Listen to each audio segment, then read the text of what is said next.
Inihula nga ba ang bansang Pilipinas sa salita ng Diyos?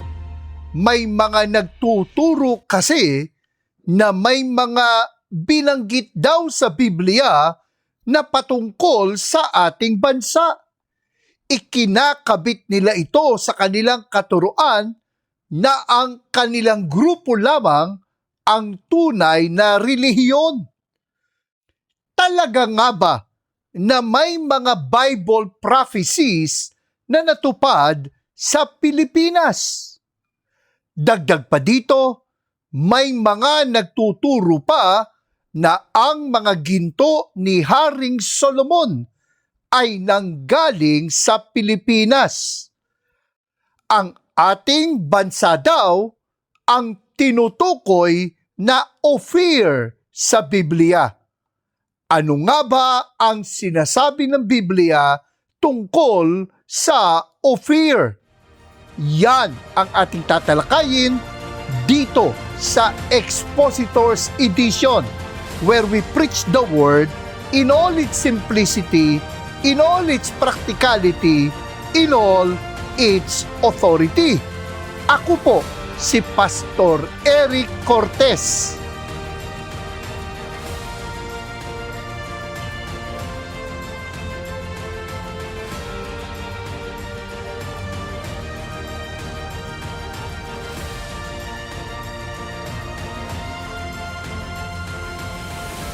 May mga nagtuturo na inihula daw ang bansang Pilipinas sa Biblia. Ikinakabit nila ito sa kanilang katuruan na ang kanilang grupo lamang ang nagpapahayag ng tunay na relihiyon. Iba't ibang mga religious groups ang nagtuturo ng ganito. Ang tanong, may mga hula nga ba sa Biblia patungkol sa Pilipinas? Isa sa mga sinasabing hula tungkol sa Pilipinas ay ang Isaiah chapter 24 verse 15. Babasahin ko sa ang Biblia 1905 edition. Kaya't luwalhatiin ninyo ang Panginoon sa silanganan, sa makatuwid bagay ang pangalan ng Panginoon, ng Diyos ng Israel, sa mga pulo ng dagat. Itinuturo nila na Pilipinas ang tinutukoy ng Isaiah chapter 24 verse 15 dahil sa mga salitang silanganan at sa mga pulo ng dagat. Ayon daw kasi sa ating pambansang awit, ang lupang hinirang, ang ating bansa ang perlas ng silanganan. Dagdag pa dito, ang Pilipinas ay binubuo ng mahigit sa 7,000 mga pulo o isla at ayon nga sa Miss Universe, depende pa kung high tide o low tide. Kaya ipinapahayag nila na ito ay isang hula patungkol sa Pilipinas. Muli, basahin natin ang Isaiah chapter 24 verse 15. Kaya't luwalhatiin ninyo ang Panginoon sa silanganan, sa makatuwid bagay ang pangalan ng Panginoon, ng Diyos ng Israel, sa mga pulo ng dagat. Sino ang tinutukoy ng panghalip o pronoun na ninyo? Kaya't luwalhatiin ninyo ang Panginoon sa silanganan. Ganito ang mababasa natin sa verse 23. Ang Panginoon ng mga hukbo ay maghahari sa bundok ng Sion at sa Jerusalem. Ayon sa verse 23, ang ninyo sa verse 15 ay tumutukoy sa bansang Israel. Hindi ito hula para sa Pilipinas. The context shows that it refers to the remnant of Israel who would survive the worldwide judgment in the last days. Ayon sa The Bible Knowledge Commentary, tinalakay mula sa Isaiah chapter 24 hanggang chapter 27 ang patungkol sa the Lord's eventual judgment on the whole world. Dito mababasa natin na titipunin ng Panginoon ang mga Hudyo na nasa iba't ibang dako ng mundo. Basahin natin, hindi lang ang verse 15, kundi simulan natin mula verse 14 hanggang verse 16. Ang mga ito ay maglalakas ng kanilang tinig. Sila'y magsisihiyaw. Dahil sa kamahalan ng Panginoon ay nagsisihiyaw sila ng malakas mula sa dagat. Kaya't luwalhatiin ninyo ang Panginoon sa silanganan. Sa makatuwid bagay ang pangalan ng Panginoon, ng Diyos ng Israel, sa mga pulo ng dagat. Mula sa kadulu-duluhang bahagi ng lupa ay nakarinig kami ng mga awit, kaluwalhatian sa matuwid. Sa verse 14, mababasa natin ang mga salitang mula sa dagat. Ganito naman ang pagkakasalin sa Ang Biblia 2001 edition. Sa ibang salin ng Biblia, ganito ang pagkakasalin, mula sa kanluran. Pansinin natin ang mga binabanggit na geographical markers na mula sa dagat o mula sa kanluran, sa silanganan, sa mga pulo ng dagat, at mula sa kadulu-duluhang bahagi ng lupa. These geographical markers are just the Bible's poetic way of saying from all over the world. Ayon sa Psalm 113 verse 3, mula sa pagsikat ng araw hanggang sa paglubog niyaon, ang pangalan ng Panginoon ay pupurihin. Ang sikatan ng araw ay sa silangan, samantalang ang lubugan ng araw ay sa kanluran. Ganito ang pagkakasalin sa New Living Translation. Everywhere, from east to west. Everywhere, from east to west. Praise the name of the Lord. Kaya, hindi masasabi na Pilipinas ang tinutukoy specifically sa salitang silanganan sa Isaiah chapter 24 verse 15. Ano naman ang tinutukoy ng mga pulo ng dagat sa Isaiah chapter 24 verse 15?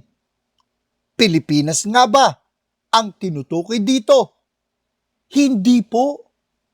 Ayon sa Esther chapter 10 verse 1, at ang Haring Asuero ay nag-atang ng buwis sa lupain at sa mga pulo ng dagat. Kung ang ating bansa, kung Pilipinas, ang tinutukoy ng mga salitang mga pulo ng dagat, ibig bang sabihin, kasama ang ating bansa, kasama ang Pilipinas sa mga bansa na inatangan ng buwis ni Haring Asuero? When the Bible came about, the Philippines did not exist yet as a country. Hindi pa isang bansa ang Pilipinas nang isulat ang Biblia. So when the original readers of the Bible read those words, they would not even think of our country. Hindi papasok ang Pilipinas sa isip nila kapag nabasa nila ang mga salitang mga pulo ng dagat. Their frame of reference was their known world. Hayaan natin na si Prophet Isaiah ang magpaliwanag sa kung ano ang mga pulo ng dagat. Ayon sa Isaiah chapter 11 verses 11 to 12, at mangyayari sa araw na yaon na ilalapag ng Panginoon uli ang kanyang kamay na ikalawa upang mabawi ang nalabi sa kanyang bayan na malalabi. mula sa Assyria, at mula sa Ehipto, at mula sa Patros, at mula sa Kus, at mula sa Elam, at mula sa Sinar, at mula sa Amat, at mula sa mga pulo ng dagat. At siya'y maglalagay ng pinakawatawat sa mga bansa, at titipunin niya ang mga tapon ng Israel, at pipisanin ang mga nangalat ng Huda mula sa 4 na sulok ng lupa.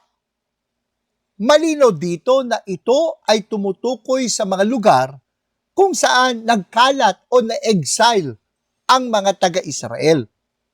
Kung titingnan sa mapa, ang mga bansang binanggit ay mula sa 4 na sulok ng lupa or the 4 compass points: north, south, east, west. Ang reference point ay ang bansang Israel. Ang bansang Amat ay mula sa hilaga o north ng Israel. Ang bansang Ehipto at Kus ay mula sa timog o south nito. Ang mga bansang Assyria, Elam at Sinar o Babylonia ay nasa silangan o east ng Israel. Lumalabas na ang mga pulo ng dagat ay nasa kanluran o west ng bansang Israel. So Isaiah could not be prophesying about the Philippines at all. Kaya nga, ganito ang pagkakasalin ng Isaiah 24 verse 15 sa Christian Standard Bible. Therefore, in the east, honor the Lord. In the coasts and islands of the west, honor the name of the Lord, the God of Israel. Pansinin natin na ang sabi, in the coasts and islands of the west, kaya mali na idugtong ang silanganan at mga pulo ng dagat sa Isaiah 24 verse 15. Kaya mali na ituro na ito ay isang hula na tumutukoy sa bansang Pilipinas. Kailangan talaga na maingat ang ating pag-aaral sa Biblia. Kaya ang sabi sa 1 Thessalonians chapter 5 verses 21 to 22, subukin ninyo ang lahat ng mga bagay. Ingatan ninyo ang mabuti. Layuan ninyo ang bawat anyo ng masama. Bago tayo magpatuloy sa ating pagtalakay, kung inihula nga ba sa Biblia ang Pilipinas, maaari po bang pakisuyo na paki-like at paki-share ang ating episode sa ating YouTube channel na Expositors Edition. At para po wala tayong mamiss sa ating mga episodes, maaari po bang paki-click ang subscribe button at paki-hit ang notification bell upang ma-notify kayo kapag may bago tayong episode. Balik tayo sa ating pagtalakay kung inihula nga ba sa Biblia ang ating bansa. May mga nagtuturo ng Biblia na halata ang kakulangan sa tamang kaalaman patungkol sa geography o sa lupain ng Israel at mga karatig na bansa nito. Mawalang galang na po. Halimbawa, ipinahayag ng Panginoong Hesus sa Luke chapter 10 verse 30 sa talinhaga ng mabuting Samaritano.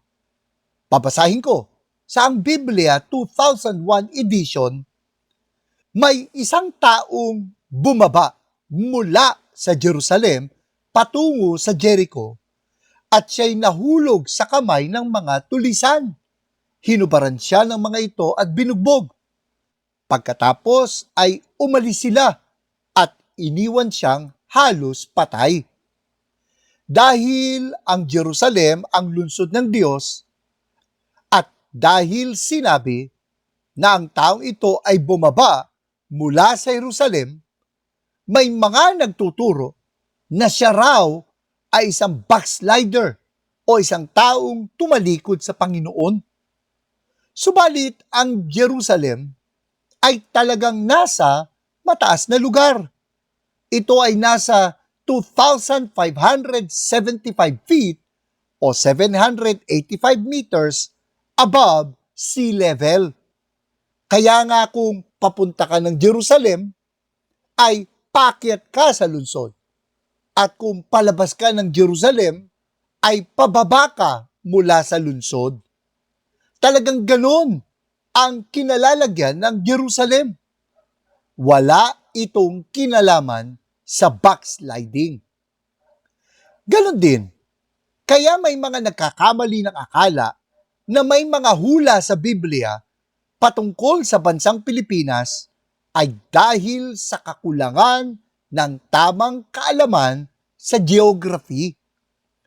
Ayon sa Moody Atlas of the Bible Lands, in our worthy desire to interpret and apply Scripture properly, therefore, we must ensure as much as possible that the enterprise is built knowledgeably upon the grid of the Bible's own environment. Without such knowledge, one is faced with the prospect of foisting upon the Scriptures an alien if modern grid with potentially disastrous consequences. Kaya may mga nagkakamali ng turo na may mga hula daw sa Biblia na tumutukoy sa Pilipinas ay dahil nga sa hindi tinitingnan ang geography ng Biblia. Kapag nagbabasa tayo ng Biblia, isipin natin na ang frame of reference o ang nasa isip ng mga sumulat ay ang mapa nila at hindi ang mapa natin. Halimbawa, ayon sa Psalm chapter 107 verses 2 to 3, babasahin ko sa Christian Standard Bible, "Let the redeemed of the Lord proclaim that He has redeemed them from the power of the foe and has gathered them from the lands, from the east and the west, from the north and the south." Sa Hebreo, ang salitang south o timog ay tumutukoy sa dagat. In Hebrew, the word south literally reads sea. Ayon sa footnote ng Contemporary English Version, the Hebrew text has sea, probably referring to the Mediterranean Sea. Kaya ang frame of reference sa isip ng sumulat ng awit ay ang ginagalawan niyang mundo noon doon at hindi ang mundong ginagalawan natin ngayon dito. What he had in mind was the geography then and there, and not our geography here and now. Ayon sa ESV Study Bible, the psalm concerns gratitude for Judah's return from exile.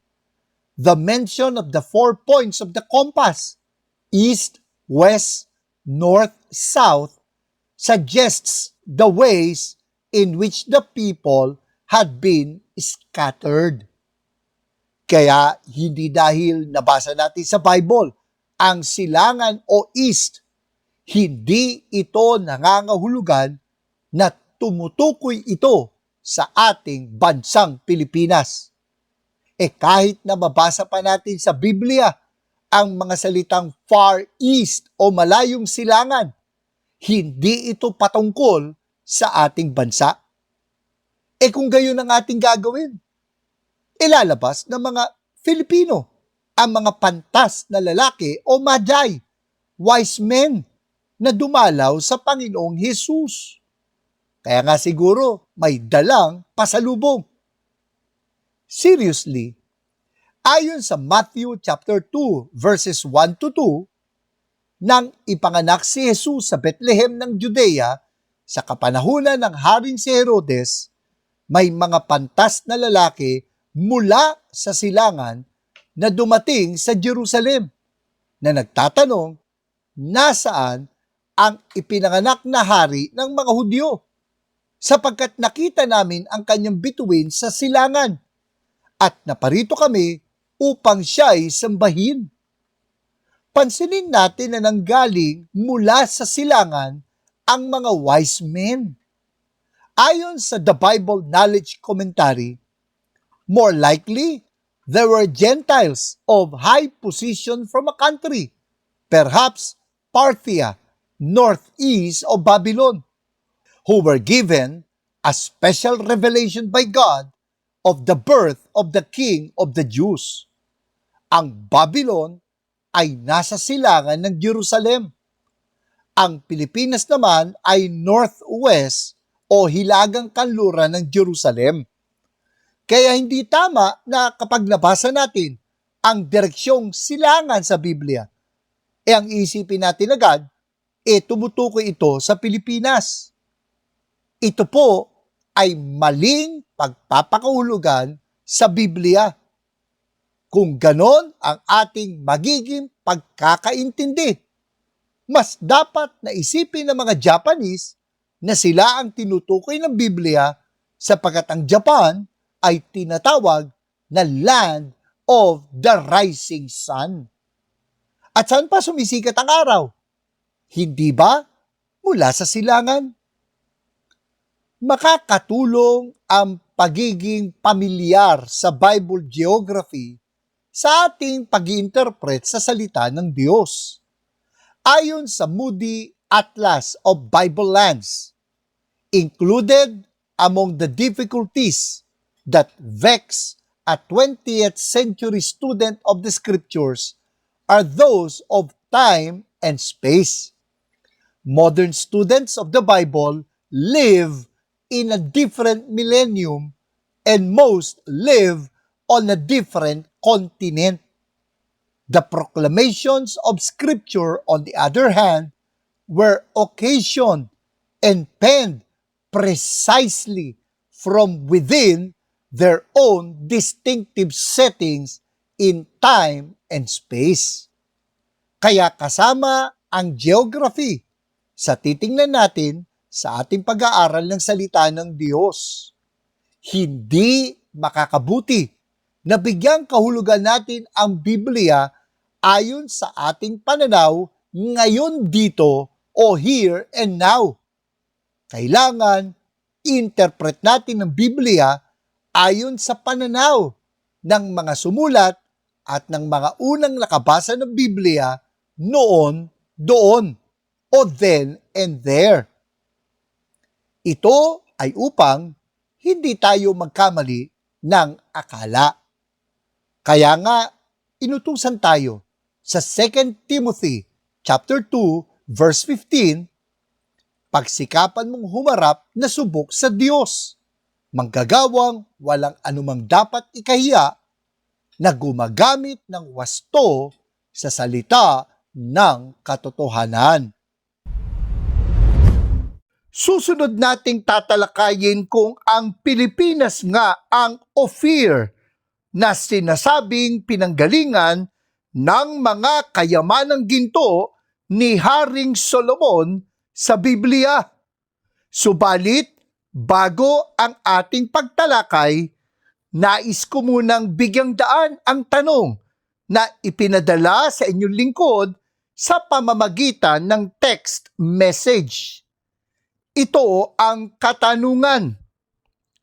Pastor, pumunta po ba sa hell ang ating Panginoong Hesus sa 3 araw sa pagitan ng kanyang kamatayan at ng kanyang muling pagkabuhay? Aminin ko po na dati po, ganito ang aking paniniwala. Subalit ng aking balikan ang katuroang ito, nakita ko na hindi ito itinuturo ng Biblia.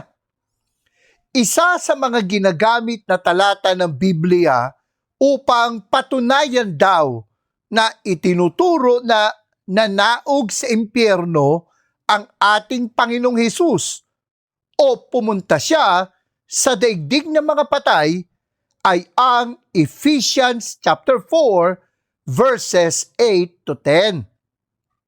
Babasahin ko sa Magandang Balita, Biblia. Ganito ang sinasabi ng kasulatan. Nang umakyat siya sa kalangitan, nagdala siya ng maraming bihag at nagbigay ng mga kaloob sa mga tao. Anong ibig sabihin ng umakyat siya? Ang ibig sabihin niyan ay bumaba muna siya sa mga kailalimang bahagi ng lupa. Ang bumaba ay siya rin namang umakyat sa kaitaasan ng kalangitan upang mapuno ng kanyang presensya ang buong sangnilikha. Pansinin natin ang mga salitang bumaba muna siya sa mga kailalimang bahagi ng lupa. Ito ang isa sa mga ginagamit na patunay na bumaba daw ang Panginoon sa paraiso o sa impyerno nung siya ay nasa libingan ng 3 araw sa pagitan ng kanyang kamatayan at ng kanyang pagkabuhay mula sa mga patay. Subalit, lumalabas na ang tinutukoy sa Ephesians chapter 4 ay ang pagkakatawang tao ng ating Panginoong Hesus at hindi ang umano'y pagpanaog niya sa daigdig ng mga patay. Ganito ang pagkakasalin sa verse 9 sa English Standard Version. In saying He ascended, what does it mean? But that He had also descended into the lower regions, the earth. He had also descended into the lower regions, the earth. Pansinin natin na sinasabing ang tinutukoy na the lower regions ay ang daigdig o ang earth. Hindi ito tumutukoy sa impyerno o sa paraiso sa kailalimang bahagi ng lupa. Sa Greek grammar kasi, ayon kay John Stott, sa kanyang komentary na God's New Society, The Message of Ephesians, mula sa The Bible Speaks Today series, ito ang tinatawag na that the lower parts of the earth is a genitive of a position or definition. A genitive of a position or definition. That what it means is simply the earth, and that Christ's descent refers to His incarnation. There is no obvious reference to Hades or hell in Ephesians chapter 4 verse 9. Basahin natin uli. Christ's descent refers to His incarnation. There is no obvious reference to Hades or hell in Ephesians chapter 4 verse 9. Perhaps, however, the reference is more general still, namely that Christ descended to the depths of humiliation when He came to earth, or possibly the allusion is to the cross and to the experience of the nethermost depths, the very agonies of hell, which Christ endured there on the cross. Kaya hindi maaring gamitin ang Ephesians chapter 4 verses 8 to 10 upang patunayan na ang Panginoong Hesus ay nanaog sa impyerno o sa paraiso sa daigdig ng mga patay ng mga panahon na siya ay nasa libingan. Para po sa mas mahabang pagtalakay, na pag-usapan na namin ito ni Pastor Erwin Amador dito sa Expositors Edition Ang episode na ito ay pinamagatang Nanaog sa Impyerno. Punta lang po kayo sa ating YouTube channel at hanapin ang episode na ito. Tatalakayin naman natin kung ang Pilipinas nga ang Ophir na sinasabing pinanggalingan ng mga kayamanang ginto ni Haring Solomon sa Biblia. May mga kumakalat na katuruan na sa Pilipinas daw galing ang mga kayamanang ginto ni Haring Solomon. Kasama na doon ang ginto na ginamit sa pagpapatayo ng templo sa Jerusalem. Sabi ni Solomon sa 1 Chronicles chapter 29 verses 3 and 4, babasahin ko sa Magandang Balita Biblia, pati na ang sarili kong pilak at ginto ay inilaan ko rin sa gawaing ito sapagkat kasiyahan kong magkaroon ng templo ang aking Diyos. May nakalaan akong 105,000 kilong ginto na mula pa sa Ophir. Ayon pa sa 2 Chronicles chapter 8 verse 18, pinadalhan si Solomon ni Hiram ng mga barko at mga bihasang magdaragat na mga ngasiwa niyon. Pumunta sila sa Ophir kasama ng mga tauhan ni Haring Solomon. Nang bumalik sila, ay may dala silang 15,750 kilong ginto na ibinigay nila kay Solomon. Tinawag naman sa Isaiah chapter 13 verse 12 na gintong lantay ang gintong galing sa Ophir. Gintong lantay, pure gold. At may mga naniniwala nga na ang Ophir ay walang iba kundi ang ating bansa. Dito raw sa Pilipinas nakuha ang mga gintong iyon. Totoo nga ba ang ganitong paniniwala? Hindi po. Walang nakakaalam kung saan talaga matatagpuan ang Ophir. Sinasabing may natagpuan ang mga archaeologists na ebidensya na may totoong lugar na tinatawag na Ophir. Ayon sa Lexham Bible Dictionary, an 8th century BC pottery particle discovered soon after World War II near modern-day Tel Aviv bears Paleo-Hebrew markings that read, "Gold from Ophir." The existence of this piece may support the existence of Ophir, a place from which gold was once imported. It does not, however, shed new light on Ophir's location. It could also be that gold from Ophir simply means fine gold. Totoo na may natagpuan na piraso ng basag na banga na may nakaukit na ginto mula Ophir na maaring nagsasaad kung saan inangkat ang ginto noon. Subalit, wala itong anumang karagdagang impormasyon sa kung saan matatagpuan ang Ophir. Ngunit ayon do sa diksyonary, posible din na ang ibig lamang sabihin ng mga salitang ginto mula Ophir ay lantay na ginto. Hanggang sa ngayon, pinagtatalunan ng mga dalubhasa kung saan talaga ang Ophir o kung may lugar nga na kung tawagin ay Ophir.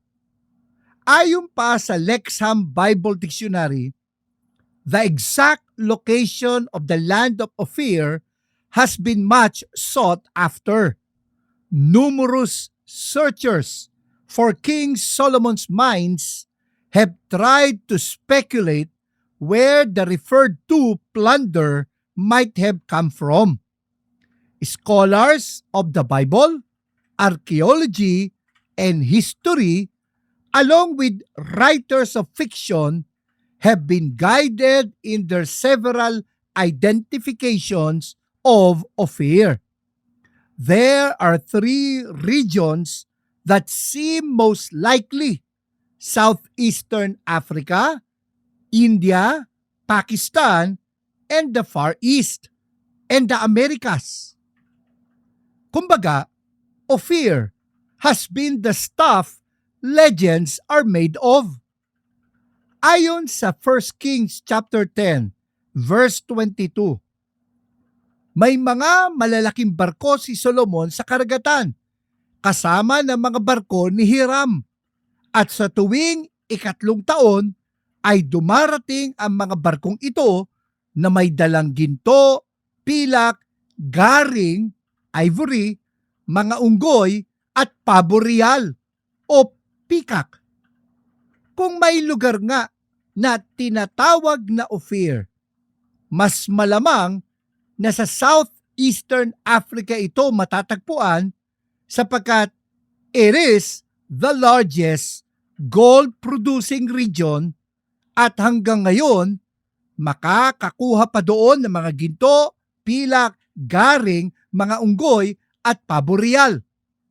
Subalit posible din na sa India o sa Pakistan matatagpuan ang Ophir sapagkat ang mga bagay na iyon ay makukuha din doon.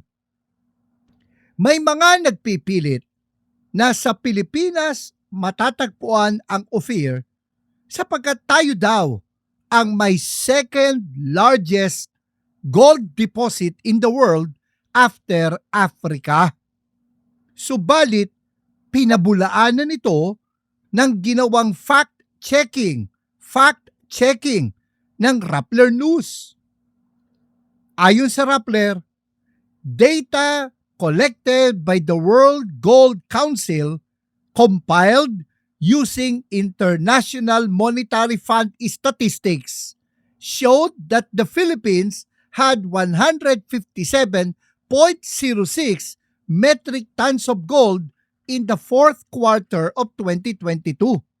This is a far cry from that of the US, which topped the list with 8,133.46 metric tons of gold reserves. The Philippines, on the other hand, is ranked 26th in terms of gold reserves based on the same data. Lumalabas na hindi totoo na ang Pilipinas ang may pangalawang pinakamalaking deposito ng ginto sa buong mundo kasunod sa Africa. Kaya hindi sa Pilipinas ang Ophir. Ayon pa sa 1 Kings chapter 10 verses 11 to 12. Bukod pa sa ginto, may nakukuha pang algum na isang uri ng kahoy sa Ophir. Ang mga barko ni Hiram na nagdadala ng ginto buhat sa Ophir ay may dala ring mga batong hiyas at napakaraming kahoy na algum. Ito ang kahoy na ginamit sa mga upuan sa templo at sa palasyo ng hari at sa mga lira at alpa ng mga manunugtog. Wala na muling dumating o nakita pang kahoy na tulad nito mula noon hanggang ngayon. May mga nagsasabi na nara daw ang algum. Ito nga ay dahil ipinagpipilitan na Pilipinas ang Ophir. Subalit, ayon sa Got Questions website, although the direct identification of almugwood is uncertain, many scholars believe it could be an aromatic material such as sandalwood. The New Living Translation translates the word as red sandalwood. Kaya nga, lumalabas na fake news o hindi dapat paniwalaan ang katuruan na ang Ophir ay matatagpuan dito sa Pilipinas. Ito ay maling pagpapakahulugan sa salita ng Diyos. Nagbigay babala na nga si Apostle Paul laban sa ganitong mga katuruan sa 2 Timothy chapter 4 verses 3 to 4. Sapagkat darating ang panahong hindi na sila makikinig sa wastong katuruan. Sa halip, susundin nila ang kanilang hilig. Maghahanap sila ng mga tagapagturo na walang ituturo kundi ang ibig lamang nilang marinig. Hindi na sila makikinig sa katotohanan, sa halip ay ibabaling ang kanilang pansin sa mga kathang isip. Ingat po tayo, mga kapatid. Bago natin ipagpatuloy ang ating pagtalakay kung ang Pilipinas nga ang tinutukoy na Ophir sa Biblia, bukod pa sa YouTube, ang Expositors Edition ay napapakinggan din sa FEBC Bicol, sa CARE 104.3 D-Way FM sa Bicol, at sa FEBC Zamboanga, sa 1116 DXAS, Your Community Radio sa Zamboanga, Basilan, Sulu at Tawi-Tawi. Balik na tayo sa ating pagtalakay kung Pilipinas nga ang pinanggalingan ng mga kayamanang ginto ni Haring Solomon sa Biblia. Pinabulaanan natin ang kumakalat na mga katuruan na ang pinanggalingan ng kayamanang ginto ni Solomon ay ang Pilipinas. Ayon sa 2 Chronicles chapter 8 verse 18, babasahin ko sa Magandang Balita Biblia, pinadalhan si Solomon ni Hiram ng mga barko at mga bihasang magdaragat na mga ngasiwa niyon. Pumunta sila sa Ophir kasama ng mga tauhan ni Haring Solomon. Nang bumalik sila, ay may dala silang 15,750 kilong ginto na ibinigay nila kay Solomon. Inaakala kasi ng mga nagtuturo nito na ang ating bansa ang tinutukoy na Ophir sa Biblia. Subalit, may mga scholar na naniniwala na ito ay matatagpuan sa Southeastern Africa because it's the largest gold-producing region. Ayon naman sa Filipino-American historian na si Kirby Arroyo, despite the widespread interest in the land of Ophir during the age of explorations and colonization, to this very day, there is no definitive conclusion that was ever reached as to where Ophir was actually located. There is no definitive conclusion as to where Ophir was actually located. Kaya hindi dapat ipagpilitan o panindigan na ang Pilipinas nga ang Ophir. Mas malamang pa nga, batay sa mga ebidensya, na hindi sa bansa natin matatagpuan ang Ophir. Walang pinangahawakan na matibay na ebidensya ang mga nagtuturo na dito nga ang Ophir. Ang nakakalungkot, nagagamit pa ang katuruan ng Ophir sa panliligaw sa mga tao mula sa relihiyon hanggang sa politika. Maaring itinatanong ninyo, ano naman ang masama kung maniwala tayo na ang Pilipinas nga ang Ophir? Sa totoo lang, malaya naman tayo maniwala kung ano ang gusto nating paniwalaan. Kahit mali nga ang paniniwala, kung gusto natin itong paniwalaan, malaya tayong maniwala dito. Subalit, sabi nga, we are entitled to our own opinions but not to our own facts. We are entitled to our own opinions but not to our own facts. Dapat may batayan ang ating paniniwala.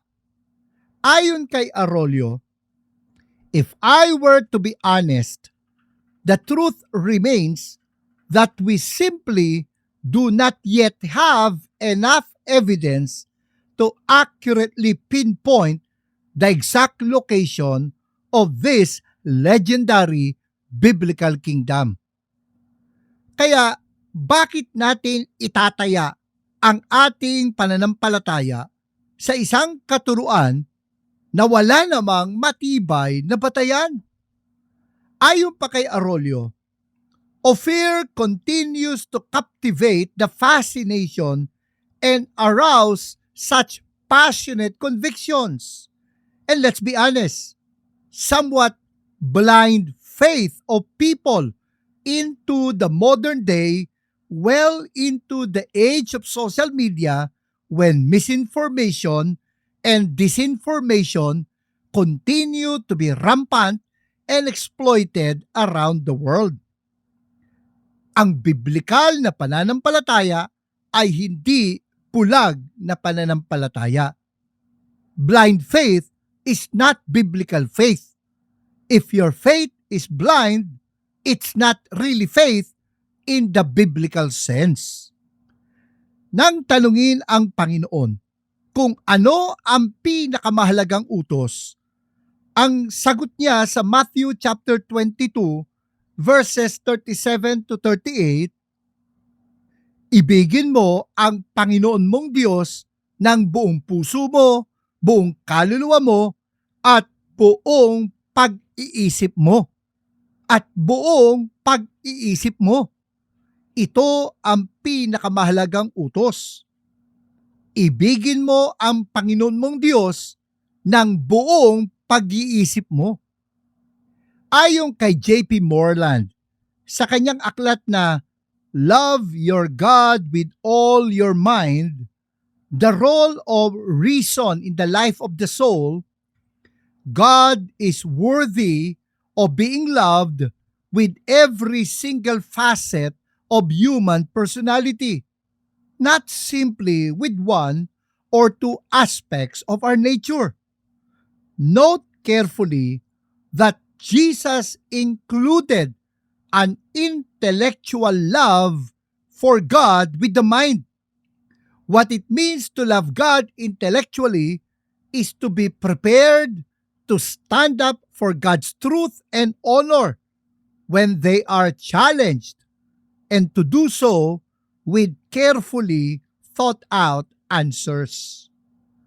Pananagutan natin na ibigin ang Panginoong Diyos ng buong pag-iisip natin. Hindi pag-ibig sa Diyos ang pananampalatayang hindi pinag-isipan. Hindi pag-ibig sa Diyos ang pananampalatayang hindi pinag-isipan. Ayon sa 2 Peter chapter 3 verse 18, patuloy kayong lumago sa kagandahang loob ng ating Panginoon at tagapagligtas na si Hesukristo at sa pagkakilala sa Kanya. At lalago tayo sa pagkakakilala sa Panginoong Hesus kung tayo ay lalago sa kaalaman patungkol sa Kanya.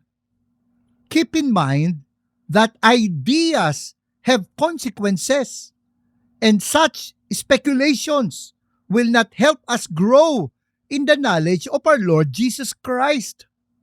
At the very least, it distracts us from focusing on living a life of obedience for God. Ang sabi nga sa 1 Timothy chapter 4 verse 7, huwag mong pag-aksayahan ng panahon ang mga alamat na walang halaga. Sa halip, Sanayin mo ang iyong sarili sa makadiyos na pamumuhay. Speculations distracts us from focusing on living a life of obedience for God. Ayon kina R. Kent Hughes and Brian Chappell sa kanilang 1st and 2nd Timothy and Titus to guard the deposit commentary, essential to a health-giving spiritual diet is a rejection of junk food, here described as godless myths and old wives' tales. The trash that was coming from the false teachers was godless in that it was radically opposed to what is sacred. In calling it old wives' tales, Paul issued a sarcastic insult, seen frequently in Greek philosophical polemics. They would believe anything. Huwag tayong basta-basta maniniwala. Sayang lang ang oras natin sa mga walang saysay na katuruan. Mas makakabuti na gamitin natin ang ating lakas at panahon sa pagsunod sa Diyos. Ayon nga sa verse 6, kung ituturo mo sa mga kapatid ang mga bagay na ito, ikaw ay magiging mabuting lingkod ni Kristo Jesus. At habang itinuturo mo ito, dinudulutan mo rin ang iyong sarili ng pagkaing espiritual mula sa mga salita ng pananampalataya at sa tunay na aral na sinusunod mo. Kaya maganda na pagtuunan natin ng pansin ang mga salita ng pananampalataya at sa tunay na aral na sinusunod natin sa halip na mga haka-haka na katulad ng katuruan ng Ophir, na ang Ophir daw ay Pilipinas, sa halip na mga haka-haka na hindi naman makakabuti sa ating buhay espiritual. Marami pong salamat sa inyong pagsubaybay sa isa na namang mayamang talakayan dito sa Expositors Edition, where we preach the Word in all its simplicity, in all its practicality, in all its authority. Ako po si Pastor Eric Cortez na nagpapaalala, ang katotohanang nagpapalaya, katotohanang isinasagawa.